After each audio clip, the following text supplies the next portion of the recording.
അസ്സലാമലൈക്കും സുഹൃത്തുക്കളെ. നമസ്കാരം. നോൺ വെജ് ഇഷ്ടപ്പെടുന്ന എല്ലാവരുടെയും പ്രിയപ്പെട്ട ഒരു അച്ചാറുമായിട്ടാണ് ഞാൻ ഇന്ന് വന്നിരിക്കുന്നത്.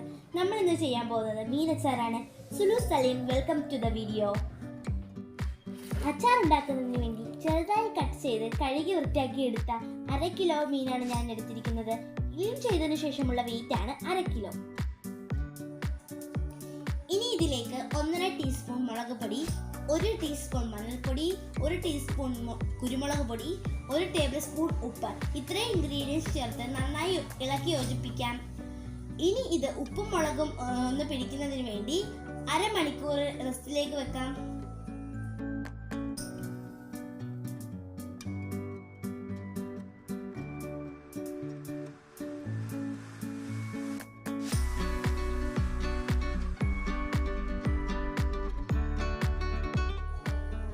അരമണിക്കൂറിന് ശേഷം ഒരു കടായിലോ പാനിലോ മീൻ ഫ്രൈ ചെയ്യാൻ ആവശ്യമായ ഓയിൽ ചൂടാക്കാം.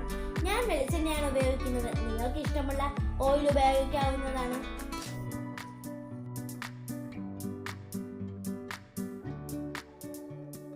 തീ ഒരു മീഡിയം ഫ്ലെയിമിലേക്ക് വെച്ച ശേഷം നമ്മൾ തയ്യാറാക്കി വെച്ചിരുന്ന മീനിന്റെ പീസുകൾ ഇതുപോലെ സ്പ്രെഡ് ചെയ്ത് ഇട്ട് കൊടുക്കാം. മീനിന്റെ പീസുകൾ പരസ്പരം ഒട്ടിപ്പിടിക്കാതിരിക്കാൻ വേണ്ടിയാണ് ഇതുപോലെ സ്പ്രെഡ് ചെയ്ത് ഇടുന്നത്. മീനിലേക്ക് ഇട്ടതിന് ശേഷം ആദ്യത്തെ 2 മിനിറ്റ് നേരം ഇളക്കരുത്. അങ്ങനെ ഇളക്കിയാൽ നമ്മൾ തേച്ച് പിടിപ്പിച്ചിരിക്കുന്ന മസാല എല്ലാം ഇളകിപ്പോകും. 2 മിനിറ്റിന് ശേഷം ചെറുതായിട്ടൊന്ന് ഇളക്കിയെടുക്കാം. ഏകദേശം 8 മുതൽ 10 മിനിറ്റ് വരെ മീഡിയം ഫ്ലെയിമിലാണ് ഫ്രൈ ചെയ്യുന്നത്. ബാലൻസ് വന്ന ഈ എണ്ണയിൽ നിന്ന് 1/4 കപ്പ് എണ്ണ എടുത്ത് ചൂടാക്കാം. എണ്ണ നന്നായി ചൂടായി കഴിയുമ്പോൾ തീ മീഡിയം ഫ്ലെയിമിലേക്ക് വെച്ചതിന് ശേഷം ഇനി ഇതിലേക്ക് 1 ടീസ്പൂൺ കടുകും 1/2 ടീസ്പൂൺ ഉലുവയും ചേർക്കാം. കടുകെല്ലാം പൊട്ടിക്കഴിഞ്ഞിരിക്കുന്നു. ഇനി ഇതിലേക്ക് വെളുത്തുള്ളിയും ഇഞ്ചിയും 1/4 കപ്പ് വീതം ചോപ്പ് ചെയ്ത് ഇട്ട് കൊടുക്കാം. 4 പച്ചമുളകും മീഡിയം സൈസിലരിഞ്ഞ് ഒന്ന് ഇളക്കി കൊടുക്കാം. അല്പം കറിവേപ്പിലയും കൂടി ഇട്ട് കൊടുക്കാം.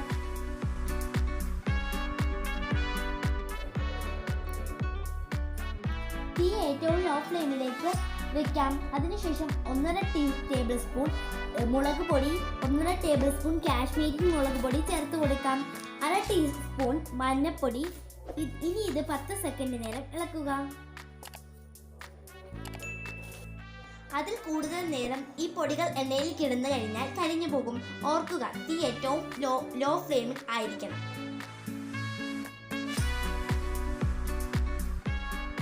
ഉടനെ തന്നെ നമ്മൾ ഫ്രൈ ചെയ്ത് വെച്ചിരുന്ന മീനിലേക്ക് ചേർത്ത് കൊടുക്കാം. എല്ലാം നന്നായിട്ടൊന്ന് ഇളക്കി യോജിപ്പിക്കുക. ഇനി ഇതിലേക്ക് 2 ചെറുനാരങ്ങ പിഴിഞ്ഞത് ഒഴിക്കാം. ഇത് ഓപ്ഷനിലാണ്. നിങ്ങൾക്ക് ചെറുനാരങ്ങ അല്ലെങ്കിൽ വിനാഗിരി ഒഴിച്ചാലും മതി.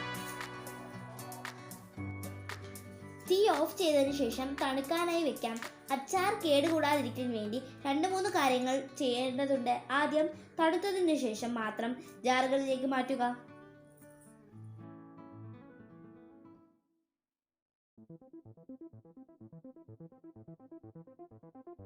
നമ്മുടെ മീൻ അച്ചാർ ഇവിടെ റെഡി ആയിട്ടുണ്ട്. വീഡിയോ ഇഷ്ടപ്പെട്ടാൽ ലൈക്ക് ചെയ്യൂ, ഷെയർ ചെയ്യൂ, കമൻറ്റ് ചെയ്യൂ. ഇതുവരെ സബ്സ്ക്രൈബ് ചെയ്തിട്ടുണ്ടെങ്കിൽ സബ്സ്ക്രൈബ് ചെയ്യൂ. അടുത്തിരിക്കുന്ന ബെല്ലൈക്കൺ ഒന്ന് പ്രസ് ചെയ്ത് ഓൾ എന്ന ഓപ്ഷൻ ചെയ്യൂ. ഇങ്ങനെ ഞാൻ ചെയ്യുന്ന എല്ലാ വീഡിയോ നോട്ടിഫിക്കേഷൻ കയ്യിലെത്തുന്നതാണ്. ഒരു പുതുപുത്തൻ വീഡിയോ ഞങ്ങൾ വീണ്ടും വരുന്നവരെ ബൈ ബൈ.